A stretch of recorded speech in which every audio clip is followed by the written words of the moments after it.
नमस्कार, मैं हूं आपके साथ मयंक। देखिए, आज 31 तारीख है और पिछले 12 घंटे के अंदर जो सारे अपडेट आए हैं ईरान और अमेरिका की जंग से जुड़े, वो मैं आपको बताऊंगा। देखिए, एक बेहद अहम खबर।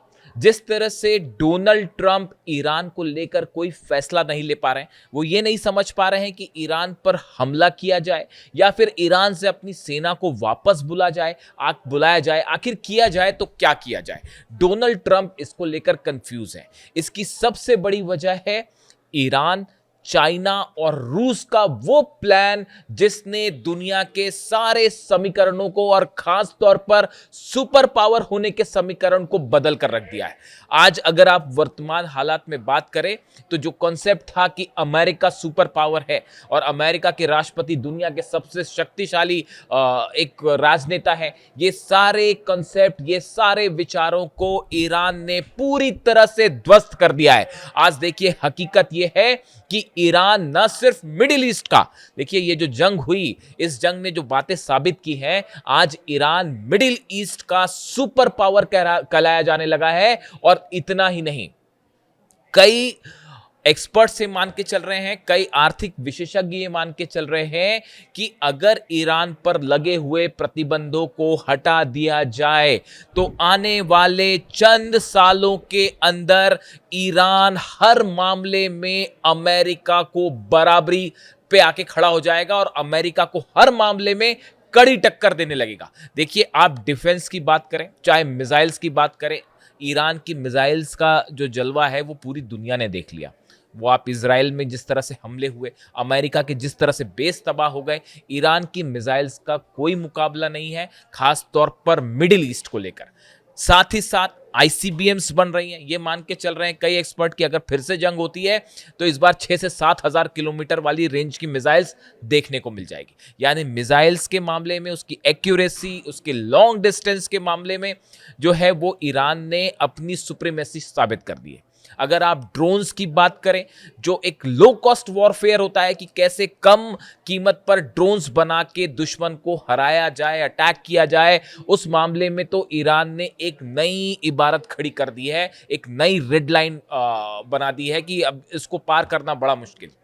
आप अगर बात करें हॉर्मूज को लेकर, देखिए हमेशा से रूस ने ये बात कही थी कि असल में ईरान का परमाणु हथियार जो है, एटम बम, वो हॉर्मूज है। और आखिरकार उसको, हॉर्मूज को बंद करके ईरान ने ये साबित कर दिया कि अगर ईरान चाहे तो पूरी दुनिया की इकॉनमी को, खासतौर पर यूरोप और अमेरिका की इकॉनमी को घुटनों पर ला सकता है। यानी हॉर्मूज खुलवाने में पूरा यूरोप, अमेरिका, इजराइल सब नाकाम साबित हुए और ईरान ने बात साबित कर दी कि हॉर्मूज एक ऐसा हथियार है जिसके जरिए वो पूरी दुनिया को, बड़े से बड़े दुश्मन को जो है वो झुका सकता है। आप अगर बात करें इजराइल की, कुछ समय पहले तक ये माना जाता था कि इजराइल एक ऐसा देश है जो एक साथ कई देशों पर हमला करता है और कई देश जो है, कई देशों पर भारी पड़ता है। इस मिथ को, इजराइल के इस मिथ को पूरी तरह से तहस नहस कर दिया है ईरान ने। और आज नतीजा ये है कि इजराइल का डिफेंस सिस्टम, जिसकी बड़ी चर्चाएं होती थी, चाहे आयरन डोम हो, चाहे एरो हो, डेविड स्लिंग हो, इन सब को पूरी तरह से ध्वस्त कर दिया ईरान ने। यानी एक इजराइल को लेकर जो एक इमेज ऐसी थी कि इजराइल एक साथ कई देशों का मुकाबला कर सकता है, उसको इजराइल को हराते हुए, इजराइल में भयंकर तबाही मचाते हुए ईरान ने एक नया एग्जाम्पल सेट किया, आप कह लीजिए। आज देखिए, हालात ये है कि अब्राहम एकॉर्ड को लेकर पूरे अरब देश, मुस्लिम देश जो हैं, वो ट्रंप के साथ जाने को तैयार नहीं है और कोई भी ना इजराइल को मान्यता देने को तैयार है और ना ही इजराइल के साथ खड़ा होने को तैयार।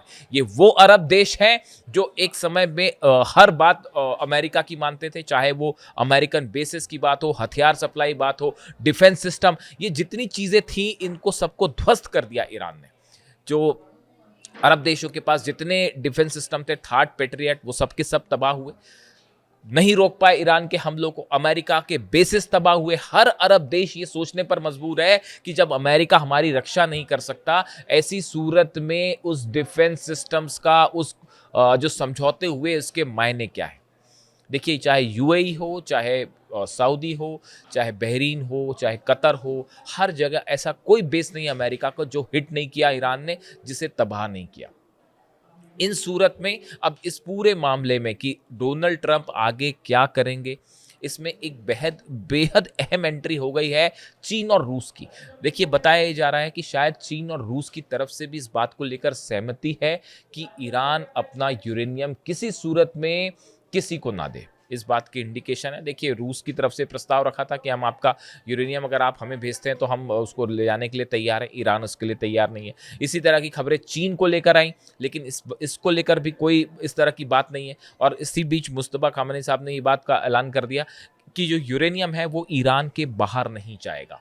ऐसी सूरत में यूरेनियम के मुद्दे पर डोनाल्ड ट्रंप अब फंस चुके हैं। अगर हमला करते हैं तो पूरा अरब जलेगा, पूरा मिडिल ईस्ट जलेगा। अपने अगर जहाज वापस लेके आते हैं तो हार के ऊपर मुहर लग जाएगी। इस सूरत में अब सवाल यह है कि डोनाल्ड ट्रंप का अगला कदम क्या और ईरान का अगला कदम क्या।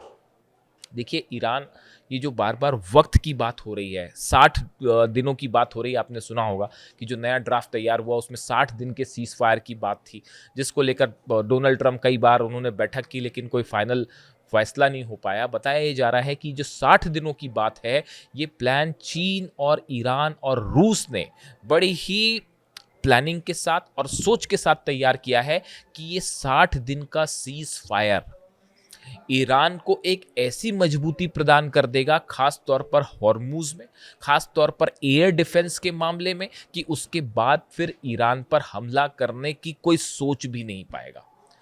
ये 60 दिनों में न सिर्फ हॉर्मूज को लेकर अपनी मजबूती होगी ईरान की, बल्कि जो नुकसान हुआ जंग के दौरान उसमें बड़ी संख्या में मिसाइल्स खर्च हुई। हालांकि मिसाइल प्रोडक्शन तेजी से चल रहा है, लेकिन बताया जाता है कि ये 60 दिन के टाइम में ईरान एक इतनी तेजी के साथ अपनी डिफेंस मिसाइल खास तौर पर तैयार करेगा कि अमेरिका के जेट्स अगर हमला करने आते हैं तो अगली बार, इस बार तो शायद 40-42 जेट गिरे, अगली बार इससे बड़ा नुकसान हो सकता है। आप देखिए, बंदर अब्बास हो, केशम आइलैंड हो, चाहे बुशर हो, यहां पर जब हमले हुए, अमेरिका के ड्रोन्स लगातार गिरने की खबरें आई, अमेरिका के F-35 जेट्स को हिट करने की फिर से खबरें आई और एक एयरक्राफ्ट अमेरिका का गिरने की खबर आई।